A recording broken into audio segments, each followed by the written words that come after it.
ఇక varicose veins నుండి విముక్తి పొందండి. ఎవిస్ వాస్కులర్ సెంటర్ ఇప్పుడు మన KPHPలో గ్రాండ్ ఓపెనింగ్ ఏప్రిల్ 4వ తేదీన. నమస్తే, welcome to Suman TV news. నేను మీ సాయి. ఆంధ్రప్రదేశ్ ఎన్నికలలో ప్రస్తుతము అన్ని స్థానాలలో అభ్యర్థులు ప్రకటించిన తర్వాత కొన్ని స్థానాలలో అన్ని పార్టీలకు కూడా టీడీపీ కానీ, వైసీపీ కానీ, జనసేన కానీ అభ్యర్థుల నుంచి వస్తున్నటువంటి కొంత అసంతృప్తి అనేది ఆ నియోజకవర్గంలో కొంత రెబల్స్ బాధ అనేది ఇబ్బంది పెడుతున్నట్టు కనపడుతుంది ఆ పార్టీలకి. సో ఈ రెబల్స్ అనేటిది రేపొద్దున ఎలాంటి ట్రబుల్స్కి గురి చేస్తారు ఈ పార్టీకి అనేది కూడా చర్చ కొనసాగుతుంది. కొంతమందిని బుజ్జగించేటువంటి ప్రయత్నాలు చేసినా మరికొంతమంది మాత్రం కాంప్రమైజ్ అయ్యేటువంటి పరిస్థితి లేదంటూ కూడా కనపడుతుంది. తాజాగా నిన్న ఆమంచి కూడా రాజీనామా చేయడం, ఇలా రోజుకొక పరిణామం కనిపిస్తుంది. సో దీనికి సంబంధించి మనం మాట్లాడదాం. ఎవరి వల్ల ఏ పార్టీకి ఎంత మేరకు నష్టం చేకూరుతుంది, దానికి పార్టీ అధినాయకత్వం ఏ రకమైనటువంటి చర్యలు తీసుకోబోతుంది అనేటువంటి విషయం గురించి చర్చిద్దాం. మనతో పాటు Suman TV news chief editor Keshav గారు ఉన్నారు. సార్ నమస్తే. నమస్తే. సో ముఖ్యంగా ఈ పార్టీ కాదు ఆ పార్టీ కాదు అన్ని పార్టీల్లో కూడా ఈ రెబల్స్ బాధ అనేది ఏపీలో కొంత ఇప్పుడు ఇబ్బందికరంగా మారినటువంటి పరిస్థితి, జనసేన, టీడీపీ, వైసీపీలో కానీ. సో దీన్ని ఎలా పార్టీ అధినేతలు అరికట్టబోతున్నారు? ఒకవేళ రెబల్స్ని కనుక అలానే బరిలోకి దిగితే ఏ పార్టీకి ఎంత మేరకు నష్టం చేకూరే అవకాశం ఉంది?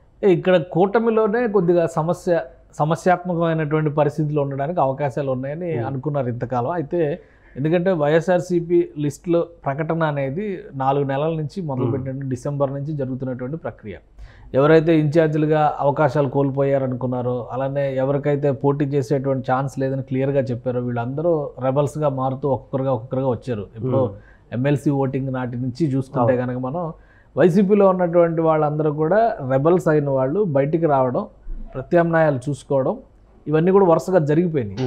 అయితే కూటమి అభ్యర్థుల ప్రకటన అనేది ఈ లాస్ట్ 10 days నుంచే జరుగుతూ వస్తుంది. కాబట్టి కూటమిలో అభ్యర్థుల సమస్య ఎక్కువగా ఉంది అనేటువంటి సంకేతాలు. అంటే ఇప్పటివరకు జనసేన పార్టీ నుంచి స్ట్రాంగ్గా, ఇప్పుడు ఉదాహరణకి అమలాపురం నియోజకవర్గం ఉంది, అక్కడి నుంచి జనసేన పార్టీ నుంచి సెట్టిపత్తుల రాజబాబు చాలా స్ట్రాంగ్గా వర్క్ చేశారు ఇంతకాలం అనేటువంటి అభిప్రాయం ఉంది. పొత్తులో అటు వెళ్తుంది అనుకున్నారు. చివరి నిమిషంలో అది టీడీపీకి వచ్చింది. ప్లస్ ఆయనకి టికెట్ కేటాయించేటువంటి క్రమంలో కూడా ఆయన ఏదో వేరే లీడర్స్తో టచ్లో ఉన్నాడు అనేటువంటి సమాచారం రావడం, సో సీట్ ఇచ్చిన తర్వాత ఏం జరుగుద్ది అనేటువంటి అనుమానాలు ఉండడం, దీంతో పెండింగ్లో పెట్టారు. ఈలోపు కాగల కార్యం గంధర్వులు తీసినట్టుగా మొత్తం అయిపోయింది. సో ఇదే తరహాలో ఉన్న వాళ్ళందరూ కూడా ఒక్కొక్కరుగా ప్రత్యామ్నాయాలు, ఇప్పుడు అంతా సెటిల్ అయిపోయింది కదా. ఇప్పుడు 3 పార్టీల కూటమి సెటిల్ అయిపోయింది. అటు అధికార పార్టీ కూడా మొత్తం అన్ని సీట్లకు కూడా అనౌన్స్మెంట్లు కంప్లీట్ చేసినటువంటి నేపథ్యంలో ఈ రెబల్స్ అనేది ప్రధాన ప్రతిపక్షం నుంచి చూసినా కానీ, అలానే జనసేన పార్టీ నుంచి చూసినా కానీ ఎక్కువ సమస్య ఉంది. బీజేపీకి మళ్ళీ ఆ సమస్య చాలా తక్కువ ఉంది. ఎందుకంటే బీజేపీలో ఉన్నటువంటి లీడర్స్ని ఎక్కడెక్కడ అకామిడేట్ చేయాలో అక్కడక్కడ అకామిడేట్ చేసి పెట్టారు. గతం నుంచి ఉన్నటువంటి లీడర్స్ కొంతమందికి మాత్రం విష్ణువర్ధన్ రెడ్డి లాంటి వాళ్ళకి టికెట్లు రాకపోయినా కానీ పార్టీ కోసం పనిచేస్తాం అనేటువంటి మాట చెప్పేసి వాళ్ళు సర్దుబాటు చేసుకున్నటువంటి పరిస్థితి. అంటే వాళ్ళ బిహేవియర్ కూడా లోపాయకారిగా ఏదో జరుగుతుంది అనేటువంటి అనుమానాలు పార్టీలో కూడా ఉన్నటువంటి పరిస్థితి ఉంది. కాబట్టి అందుకని పక్కన పెట్టారని అనుకోవాల్సి ఉంటుంది మనం. ఇప్పుడు పెద్దగా రెబల్స్ బెడద బీజేపీలో లేదు.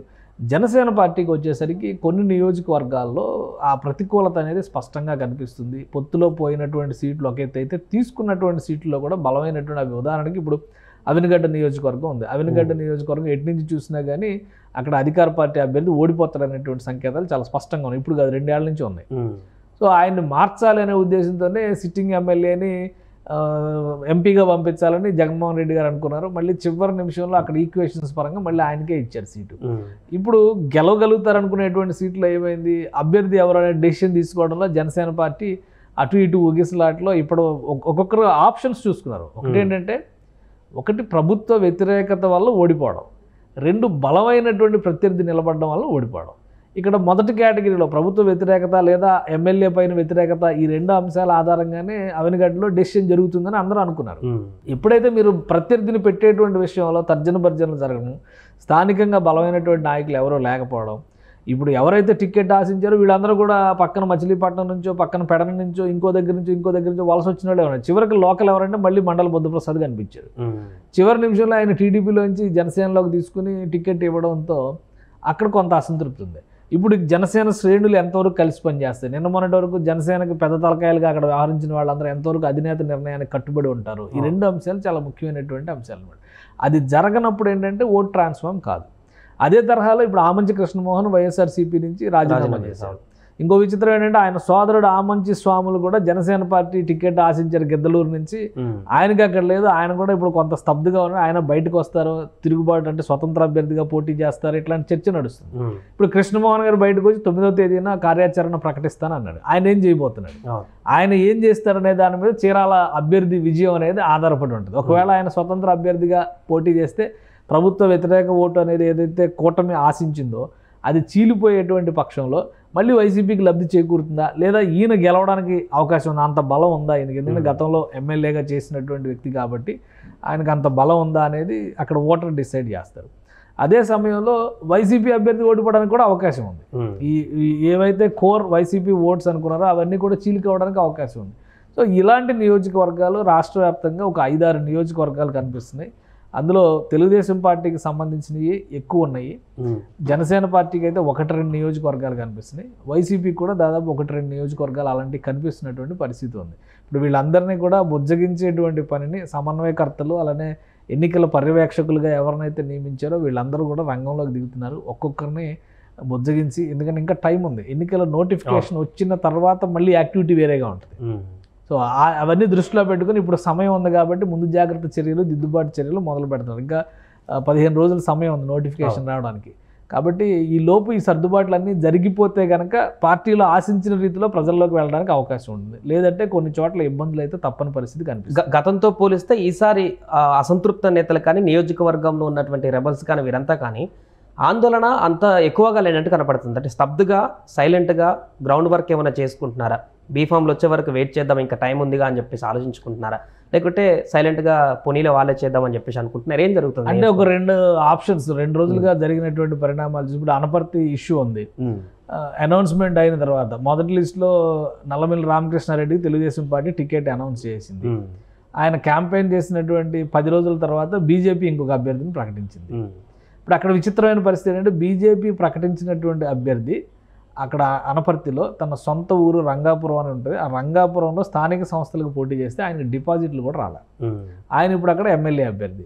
ఆయన ఎలా గెలుస్తాడో చెప్పండి. సామాజిక వర్గ పరంగా చూస్తే కూడా అక్కడ రెడ్డి సామాజిక వర్గం డామినేషన్ ఉన్నటువంటి నియోజకవర్గం. సో సామాజిక వర్గ పరంగా కూడా ఆయన వేరే సామాజిక వర్గం అక్కడి నుంచి తీసుకొచ్చి పెట్టినటువంటి పరిస్థితి.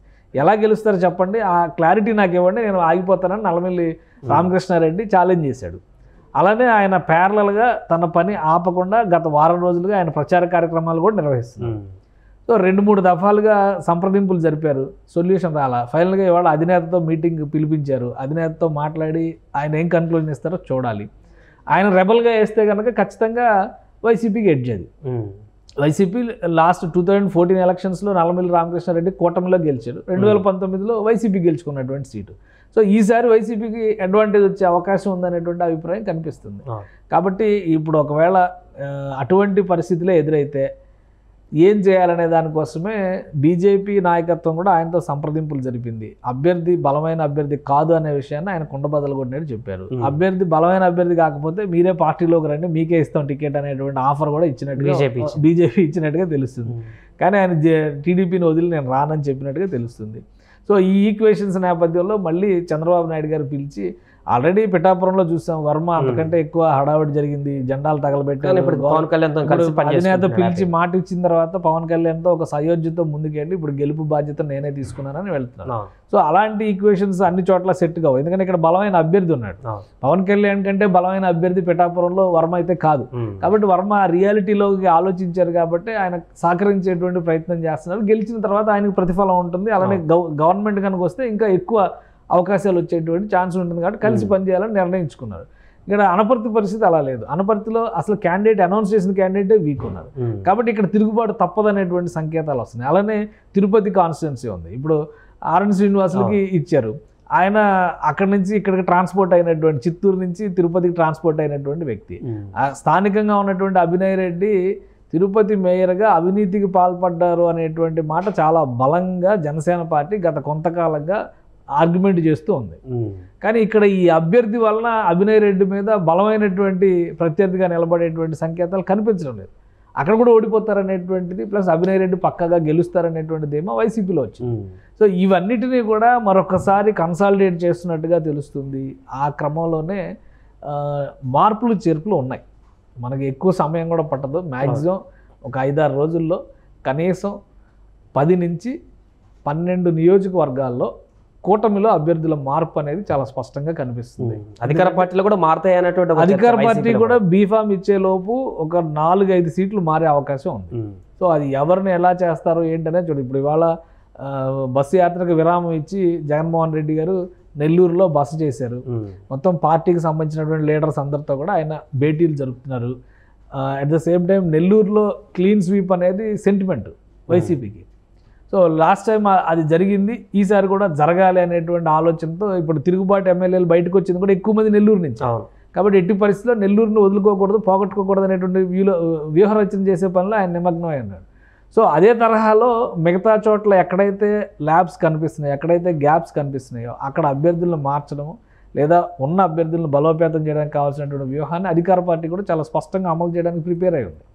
సో ఈ మార్పులు చేర్పులు అన్నిటికీ కూడా 4వ ఫేజ్లో ఎలక్షన్ రావడం అనేది కలిసి వచ్చింది ఒక రకంగా. తెలుగు ఆంధ్రప్రదేశ్లో ఏం జరగబోతుంది అనేది ఒక వారం రోజుల్లో క్లారిటీ వస్తుంది.